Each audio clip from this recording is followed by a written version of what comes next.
Hello, students. My name is Neeru. I am from GGMS Kamari, Hisar. Today, we are going to study second chapter of class ninth chemistry. Is the matter around us pure? क्या हमारे आसपास के पदार्थ शुद्ध हैं? और part 2 है ये। पार्ट 1 हम पहले ही अपलोड कर चुके हैं। तो पार्ट 2 में हमारे लर्निंग ऑब्जेक्टिव्स रहेंगे बच्चों। पदार्थ के भौतिक और रासायनिक गुणों में परिवर्तन में अंतर, यानी कि रासायनिक परिवर्तन क्या होते हैं और भौतिक परिवर्तन क्या होते हैं। दूसरा जो हम पढ़ेंगे बच्चों वो है विभिन्न प्रकार के शुद्ध पदार्थ। तीसरा, तत्व किसे कहते हैं, तत्व क्या होते हैं। और लास्ट है कंपाउंड्स यानी यौगिक। तो ये हमारे लर्निंग ऑब्जेक्टिव्स रहेंगे आज के वीडियो के बच्चों। तो हम स्टार्ट करते हैं। पहला टॉपिक है हमारा फिजिकल एंड केमिकल चेंजेस, भौतिक एवं रासायनिक परिवर्तन। भौतिक किसे कहते हैं बच्चों, ये आपको एक क्लियर होना चाहिए पहले। जैसे देखिए, पदार्थ जो हैं उनमें कुछ ना कुछ भौतिक गुण होते हैं और कुछ रासायनिक गुण होते हैं। तो भौतिक गुण वो होते हैं बच्चों जो हमें दिखाई दे रहे हैं, उसका रंग आकार। ये देखिए, आपके पास एक पूरा फ्लो चार्ट आ गया भौतिक गुणों का। जैसे कि वो लिक्विड है, ठोस है, द्रव है, गैस है, उसके बहाव से हमें पता चल सकता है। कठोर है, उसका रंग कैसा है, दृढ़ता स्टिफनेस कैसी है उसकी, उसका क्वथनांक क्या है, बॉइलिंग पॉइंट कितना है, और लास्ट उसका घनत्व यानी डेंसिटी कितनी है। ये सब किसी भी पदार्थ के भौतिक गुण होते हैं। अब भौतिक गुणों में परिवर्तन, भौतिक गुणों में बदलाव कैसा होगा, किस तरह से अगर हम किसी पदार्थ के भौतिक गुणों में बदलाव कर सकते हैं, या भौतिक गुणों के बदलाव से क्या उसके केमिकल प्रॉपर्टीज में भी कोई बदलाव आएगा? नहीं। भौतिक परिवर्तन से सिर्फ भौतिक गुणों में ही बदलाव आएगा। जैसे आप किसी कागज को फाड़ रहे हैं, यानी यहाँ पर आप एक देख सकते हैं उदाहरण। जल को अगर हमने जमा दिया, उसका तापमान कम कर दिया, तो वो बर्फ में परिवर्तित हो गई, लेकिन रासायनिक प्रकृति जो है बर्फ की, यहाँ पर बिल्कुल भी नहीं बदलेगी। वो पहले भी H2O था, अभी भी H2O ही है। कागज को फाड़ना, अब कागज को फाड़ा हमने, उसके दो टुकड़े हो गए। भौतिक परिवर्तन तो हुआ यहाँ पर, लेकिन रासायनिक परिवर्तन नहीं है बच्चों यहाँ पर। इसी तरह पेड़ को काटना, लकड़ी को काटना, ये भी एक भौतिक परिवर्तन का उदाहरण है। कांच का टूटना या किसी भी चीज को पिघलाना, ये सभी जो है कैसे परिवर्तन है, भौतिक परिवर्तन। अब केमिकल चेंज यानी रासायनिक परिवर्तन जब होगा, तो वो रासायनिक गुणों में परिवर्तन लाएगा। जैसे कुछ ना कुछ गंध निकलेगी, पदार्थ की प्रकृति बदल जाएगी, यानी कि पदार्थ जो होगा वो पूरी तरह से बदल जाएगा। अगर जैसे अब हम कागज को जला देते हैं, तो आप देखिए कि जलने के बाद कागज जो है वो कागज जैसा नहीं रह जाएगा, वो राख में, ऐश में बदल जाएगा। तो इस प्रकार रासायनिक परिवर्तन हम उसे कहेंगे जहां पर कि हमें नया उत्पाद मिलता है, पदार्थ की प्रकृति पूरी तरह से बदल जाती है। जैसे लोहे में जंग लगना, अब लोहा जब पहले वाली अवस्था में था और जंग वाली अवस्था में है, तो उसमें एक रासायनिक परिवर्तन हुआ है। या जलना, जलना अपने आप में ही एक रासायनिक परिवर्तन है। खाना बनाना, खाना बनाने की प्रक्रिया में भी पदार्थ की प्रकृति जो है वो पूरी तरह से बदल जाती है। या फिर दूध से दही का जमाना, ये भी एक प्रकार का रासायनिक परिवर्तन है। इन परिवर्तनों को हम पलट भी नहीं सकते। ऐसा नहीं है कि आप दही से अब फिर पुनः दूध प्राप्त करना चाहें तो वो आप नहीं कर सकते। तो इस तरह के परिवर्तन जो होते हैं वो रासायनिक परिवर्तन कहलाते हैं। इसको आप और अच्छी तरह ऐसे भी समझ सकते हैं कि जो पदार्थ था हमारे पास, रासायनिक परिवर्तन के बाद पुनः हमें वो पदार्थ प्राप्त नहीं होगा। जबकि भौतिक परिवर्तनों में उस चीज के दो टुकड़े हो सकते हैं, कागज के दो टुकड़े हो सकते हैं, लकड़ी के दो टुकड़े हो सकते हैं, चौक के दो टुकड़े हो सकते हैं, लेकिन पदार्थ की प्रकृति, मूल प्रकृति जो है वो सेम रहती है बच्चों। तो केम भौतिक और रासायनिक परिवर्तन में मुझे उम्मीद है आपको अंतर समझ आ गया होगा। आगे हम चलते हैं शुद्ध पदार्थों पर और मिश्रण, जो कि हमारा लास्ट वीडियो का भी एक मेन टॉपिक था। मिश्रण जो होते हैं बच्चों, वो दो या दो से अधिक शुद्ध पदार्थों को मिलाकर बने होते हैं।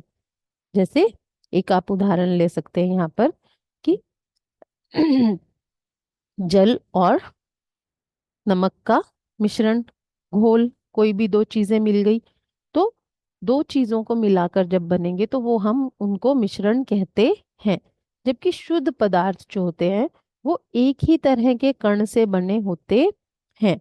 जैसे अगर हम गोल्ड की बात कर रहे हैं तो गोल्ड में सभी कण जो हैं वो किस चीज के हैं, गोल्ड के ही हैं। या अगर हम जल की बात कर रहे हैं तो जल के सभी कण जो हैं उनमें सब में H2O विद्यमान है।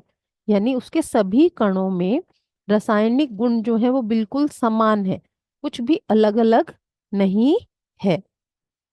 जैसे यहाँ पर फिर से आपके आगे जल का एक उदाहरण है। जल जो है बच्चों सबसे सिंपल चीज है, इसलिए हम इसका एग्जाम्पल बहुत बार लेते हैं। तो इसके रासायनिक गुण, भौतिक गुण जो है सभी कणों के बिल्कुल सेम होंगे। इसकी जो रासायनिक संरचना है वो भी बिल्कुल सेम होगी। जल आप कहीं से भी लें, चाहे चाहे वो समुद्र का जल है, हैंडपंप का जल है, ग्लेशियर का है, नदी का है, सभी का जो कंपोजिशन है वो H2O ही होगा। या फिर एक और उदाहरण ले सकते हैं आप यहाँ पे, जैसे लोहा।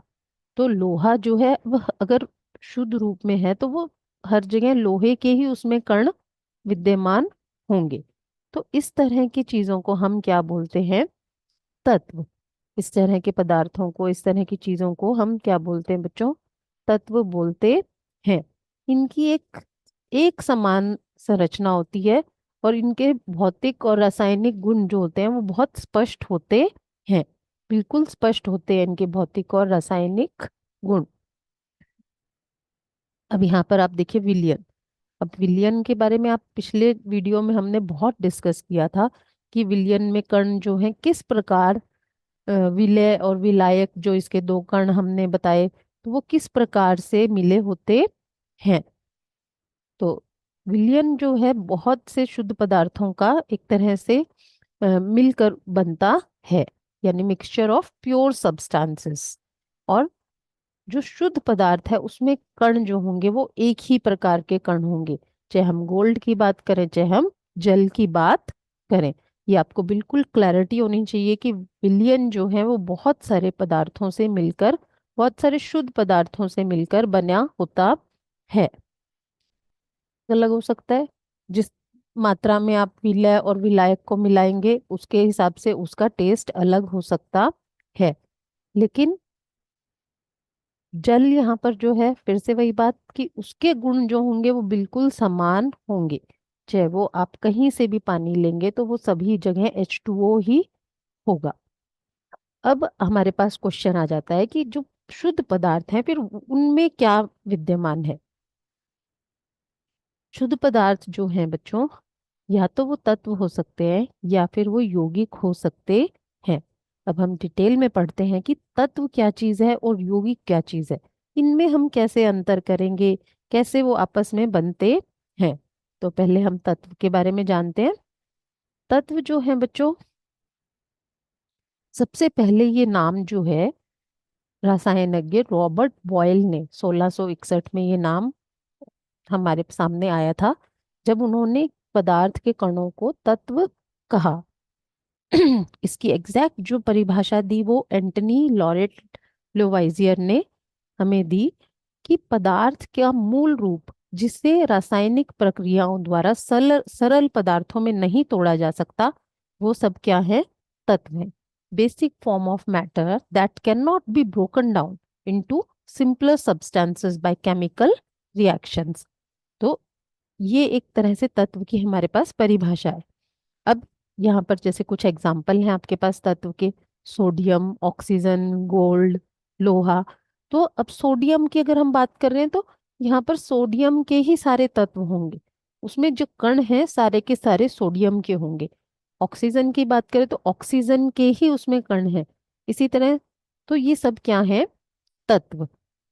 बहुत सारे तत्वों के बारे में आप जानते होंगे, आपने लैब में या अपने क्लासरूम में पीरियोडिक टेबल लगी देखी होगी, तो वो सब वहाँ पे क्या है, पीरियोडिक टेबल में क्या है, एलिमेंट्स ही हैं बच्चों, तत्व ही हैं। अगर आपने पहले इस चीज पर गौर नहीं किया तो अब आप देखें कि उसमें जितने भी आपको दिए गए हैं वो सब तत्व हैं। अब तत्व भी जो है बच्चों, उनको भी हम तीन भागों में बांटते हैं। पीरियोडिक टेबल की बात फिर से मैं आपको ले चलती हूँ पीरियोडिक टेबल पे। वहां पर आप देख भी सकते हैं कि धातु, अधातु और उपधातु में तीन भागों में उसको बांटा गया है। तो सबसे पहले हम धातुओं की बात करेंगे बच्चों।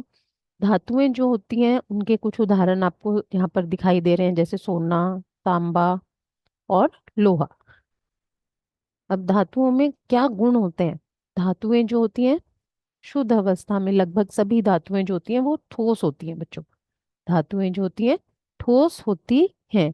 सिर्फ मरकरी ही एक ऐसी धातु है जो कि तरल अवस्था में पाई जाती है। उनकी जो सरफेस होती है, उनकी सतह जो होती है वो चमकदार होती है। धातुओं की सतह कैसी होती है, चमकदार होती है।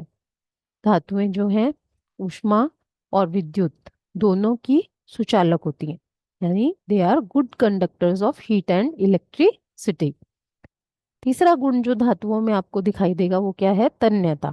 धातुएं डक्टाइल होती हैं बच्चों, यानी आप इनको खींच कर, तन्यता की परिभाषा क्या है कि आप उन्हें खींचकर लंबी तारें बना सकते हैं। आपने देखा होगा विद्युत की तारें जो होती हैं वो धातुओं की ही बनी होती हैं। इसके अलावा धातुएं जो अगला गुण जो उनमें होता है वो होता है आघात वर्धनीयता, यानी मेलेबिलिटी। यानी धातुओं को पीट कर आप पतली चादरें बना सकते हैं। जैसे आपने देखा होगा रोटी पैक करने के लिए आप एल्यूमिनियम फॉइल का यूज करते हैं, या टिन की, लोहे की चादरें बनाई जाती हैं, फिर उनको अलग अलग आकार हम दे सकते हैं। अगला गुण जो है धातुओं में है सोनोरस, यानी प्रतिध्वनि पूर्ण होती हैं धातुएं, यानी उन पे प्रहार करने पर वो ध्वनि उत्पन्न करती हैं। तो एक बार फिर से आप ये धातुओं के सभी उदाहरण देख सकते हैं। सोना, सोडियम, तांबा, चांदी, लोहा, पोटेशियम, ये सभी धातुओं के उदाहरण हैं। मरकरी का नाम मैंने आपको पहले ही बता दिया कि मरकरी जो है रूम टेम्परेचर पे बच्चों लिक्विड होता है, यानी तरल अवस्था में पाया जाता है। इसीलिए मरकरी को हम थर्मामीटर में यूज करते हैं। अब इससे उलट अधातुएं जो हैं इससे बिल्कुल विपरीत हैं। और अधातुओं में जो गुण होते हैं वो कैसे हैं कि वो तरल या गैसीय अवस्थाओं में पाई जाती हैं, र- जैसे ब्रोमीन। और अधातुएं जो होती हैं विद्युत की और ऊष्मा की कुचालक होती है, चमकीली नहीं होती, आघात वर्धनीय नहीं होती, कोई ध्वनि उत्पन्न नहीं करती। अधातुओं के कुछ उदाहरण बच्चों यहाँ पर हैं, ऑक्सीजन, कार्बन, ब्रोमीन, ये अधातुओं के ही उदाहरण हैं। अब कुछ एलिमेंट्स या कुछ तत्व ऐसे हैं बच्चों जो धातुओं और अधातुओं के बीच के गुण दिखाई दे, जिनमें हमें दिखाई देते हैं। उनके उदाहरण है बच्चों जर्मेनियम और सिलिकॉन। तो ये दोनों जो हैं ये सेमीकंडक्टर्स में यूज होते हैं, और इनको हम उपधातु या मेटेलॉइड्स कहते हैं। तो यहाँ तक आप फ्लो चार्ट से एक बार रिवाइज कर लीजिए दोबारा से कि शुद्ध पदार्थ को हमने दो भागों में बांटा, तत्व और यौगिक। तत्वों के बारे में हमने फिर तत्वों को तीन भागों में बांटा, मेटल्स, नॉन मेटल्स और मेटेलॉइड्स, यानी उपधातु। अब हम नेक्स्ट पढ़ेंगे बच्चों की कंपाउंड्स यानी यौगिक क्या होते हैं। तत्व के बारे में जान लिया आपने, अब हम पढ़ते हैं कि कंपाउंड्स यानी यौगिक क्या होते हैं। यौगिक जो है बच्चों दो या दो से अधिक तत्वों को मिलाने के पर बनते हैं, और एक निश्चित अनुपात में। ऐसा नहीं है कि उनको किसी भी अनुपात में मिला दिया जाएगा। अब सिंपल एग्जांपल लीजिए आप, जैसे जल का H2O। H2O में हाइड्रोजन और ऑक्सीजन जो है वो एक निश्चित अनुपात में मिलाए जाते हैं, जिससे कि हमें जल प्राप्त होता है। यहाँ पर ये सभी जो आपको दिखाई दे रहे हैं, जल, चीनी, नमक, ये सभी के सभी क्या है, यौगिकों के ही उदाहरण हैं, जिसमें कि निश्चित अनुपात में विभिन्न तत्वों को संयोजित किया जाता है। नमक का फॉर्मूले से भी आप परिचित होंगे, सोडियम क्लोराइड। सोडियम और क्लोराइड, क्लोरीन को निश्चित अनुपात में मिलाने पर हमें सोडियम क्लोराइड प्राप्त होता है। यहाँ पर और इजीली आप समझ सकते हैं, हाइड्रोजन प्लस ऑक्सीजन, जल। तो जल जो है वो क्या है, एक यौगिक है। इसी तरह sodium plus chlorine, sodium chloride, ये भी एक यौगिक है। अब physical and chemical properties of compound, यानी यौगिकों के भौतिक और रासायनिक गुण। तो अब हाइड्रोजन और ऑक्सीजन दोनों क्या है बच्चों, गैस हैं। लेकिन जब इनको मिलाया गया तो क्या बन गया, द्रव यानी लिक्विड बना। तो जरूरी नहीं है कि हम जब दो तत्वों को मिला रहे हैं उनकी अवस्था और यौगिक की अवस्था जो होगी वो सेम होगी, वो अलग हो सकती है। जैसे सोडियम ठोस है, अगेन क्लोरीन गैस है, लेकिन हमें जो प्राप्त हुआ सोडियम क्लोराइड यानी नमक, वो क्या है, ठोस पदार्थ है। तो इस तरह से उनकी अवस्था और तत्वों की अवस्था और यौगिक की अवस्था जो है अलग हो सकती है, और लेकिन इनके जो गुण होते हैं वो भी बिल्कुल स्पष्ट होते हैं और तत्वों से भिन्न भी होते हैं। सोडियम अलग प्रकृति का है, क्लोरीन अलग प्रकृति की है, लेकिन सोडियम क्लोराइड के जो गुण हैं वो बिल्कुल अलग होंगे, क्योंकि ये एक निश्चित अनुपात में संयोजित होते हैं, और ये इसीलिए हम इनको शुद्ध पदार्थों की कैटेगरी में ही रखेंगे। अब सोडियम क्लोराइड जो है उसमें सभी कण जो हैं वो किसके हैं, सोडियम क्लोराइड के ही हैं। कुछ और अन्य उदाहरण आप यहाँ पर देख सकते हैं, जैसे मीथेन गैस, जल, चीनी, हाइड्रोक्लोरिक एसिड, नमक, ये सभी के सभी क्या हैं बच्चों, कंपाउंड्स यानी यौगिक हैं। इनको हम मिश्रण नहीं कहेंगे, ये मिश्रण से अलग है। मिश्रण में जो है देखो बच्चों, यौगिक या तत्व मिश्रण बनाने के लिए मिलते हैं, लेकिन उनका उनमें कोई नया यौगिक नहीं बनता। पानी में हमने नमक मिलाया तो कोई नया यौगिक हमें प्राप्त नहीं हुआ, उसका एक मिश्रण तो बना लेकिन नया यौगिक नहीं बना।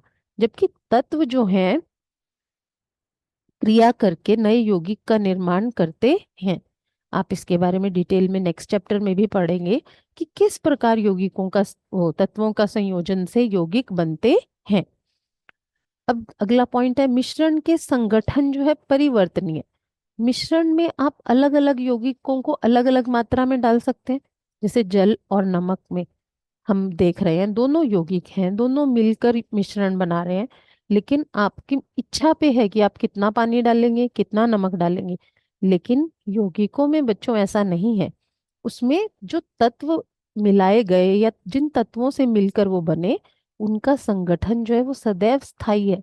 अब H2O में हमेशा 1:8 में ही हाइड्रोजन और ऑक्सीजन को मिलाया जाएगा, तभी हमें जल प्राप्त होगा। तीसरा पॉइंट बच्चों, मिश्रण उसमें उपस्थित घटकों के गुणों को दर्शाता है। अब जैसे हमने मान लो चीनी और जल और नींबू का मिश्रण बनाया, तो उसमें सभी का एक तरह से आपको टेस्ट आएगा। लेकिन यौगिकों में बच्चों बच्चों ऐसा नहीं है, नया पदार्थ जो बना उसके गुण पूरी तरह से भिन्न होते हैं। इसको मैं आपको पहले भी बता चुकी हूँ, जैसे सोडियम एक अभिक्रियाशील धातु है, अगेन क्लोरीन एक अधातु है, तो वो उनके गुण बिल्कुल अलग हैं। जबकि सोडियम क्लोराइड जो कि एक नया पदार्थ बना उनको मिलाने के बाद, उसके गुण पूरी तरह से अलग हैं। चौथा पॉइंट और डिफरेंस जो है वो ये कि मिश्रण के घटकों को आप भौतिक विधियों से भी अलग कर सकते हैं। जैसे कि अगर आपने जल और नमक का मिश्रण लिया, उसको आप वाष्पीकरण की विधि, जो कि एक भौतिक विधि है, उससे अलग कर सकते हैं। लेकिन आप सोडियम क्लोराइड के घटकों को, सोडियम क्लोराइड में से सोडियम और क्लोरीन को भौतिक विधियों से अलग नहीं कर सकते। हाँ, इनको वैद्युत रासायनिक प्रक्रिया द्वारा अलग किया जा सकता है, जैसे इलेक्ट्रोलिसिस वगैरह से हम अलग कर सकते हैं, लेकिन इनको हम भौतिक विधियों से अलग नहीं कर सकते। तो ये कुछ इंपॉर्टेंट पॉइंट्स हैं बच्चों, मिश्रण और यौगिकों में क्या अंतर है, ये पॉइंट वाइज आपको बता दिया मैंने। अब एक फ्लो चार्ट से आप इसको कंप्लीटली समझ लीजिए कि क्या चीज देखो हम शुरू हुए थे बच्चों पदार्थ से। पदार्थ को हमने फिर दो भागों में बांट दिया, यानी मिश्रण और शुद्ध पदार्थ। अब मिश्रण जो है उनको फिर पुनः हमने दो भागों में बांटा, समांगी और विषमांगी मिश्रण। समांगी मिश्रण में हमने विलयन को लिया, जबकि विषमांगी में हमने निलंबन और कोलाइडल को लिया, जिनके बारे में हम पिछले वीडियो में बहुत डिटेल में, बहुत विस्तार में पढ़ चुके हैं। और इस बार हमने प्योर सब्सटेंसेस के बारे में डिटेल में पढ़ा। जैसे कि इनको हमने दो भागों में बांटा, तत्व और यौगिक। अब तत्व जो है फिर हमने उसको फर्दर तीन भागों में बांट दिया, धातु, अधातु और उपधातु। और दूसरा भाग जो था हमारा वो क्या है, यौगिक। तो ये फ्लो चार्ट आपको बहुत हेल्प करेगा दोनों चीजों को समझने में। और ये एक तरह से आपके पूरे चैप्टर का समरी है, तो इससे आप बहुत अच्छे से समझ सकते हैं। अब एक क्वेश्चन देख लेते हैं बच्चों, जिसमें आप ये बताएंगे कि कौन सा पदार्थ जो है वो तत्व है, या वो यौगिक है, या वो मिश्रण है। अब जैसे सबसे पहला हम देखते हैं, क्या है सोडियम। सोडियम क्या है बच्चों, तत्व है। मिट्टी, मिट्टी जो है कई चीजें उसमें मिली हुई हैं, तो वो एक प्रकार का मिश्रण है। इसी तरह से शुगर सॉल्यूशन, चीनी का घोल भी एक मिश्रण है। सिल्वर, चांदी, ये क्या है बच्चों, एक तत्व। आगे आ जाते हैं हम कैल्शियम कार्बोनेट पे। ये कई तत्वों से मिला हुआ एक यौगिक है, जिसमें कि तत्वों का अनुपात बिल्कुल निश्चित है। अगला है बच्चों टिन, ये एक तत्व है। जबकि सिलिकॉन, ये भी एक तत्व है। फिर है कोल, ये कई चीजों का मिश्रण है, तो हम इसको मिश्रण की कैटेगरी में रखेंगे। एयर यानी वायु, वायु भी जो है समांगी मिश्रण है, हमने पढ़ा था कई सारी गैसों का, तो ये भी मिश्रण में। नेक्स्ट है बच्चों सोप, सोप भी मिश्रण है। फिर है मीथेन, मीथेन एक यौगिक है बच्चों। कार्बन डाइऑक्साइड, कार्बन डाइऑक्साइड में कार्बन और ऑक्सीजन का मिश्रण है, मिले हुए हैं लेकिन निश्चित अनुपात में, तो ये यौगिक है। और अगला है ब्लड, जो कि एक आपका मिश्रण है, क्योंकि रक्त में भी कई चीजें मिली हुई होती हैं। और यहाँ पर आपको एक इसका सॉल्यूशन भी प्रोवाइड कर दिया मैंने। तो मुझे उम्मीद है कि आपको ये वाला पार्ट अच्छे से समझ में आया होगा कि कौन सा पदार्थ क्या है। और आप इसको बुक में से भी चैप्टर को बहुत अच्छे से पढ़ें बच्चों, और इसकी एक्सरसाइजेस को सॉल्व करने का प्रयत्न करें। Thank you very much.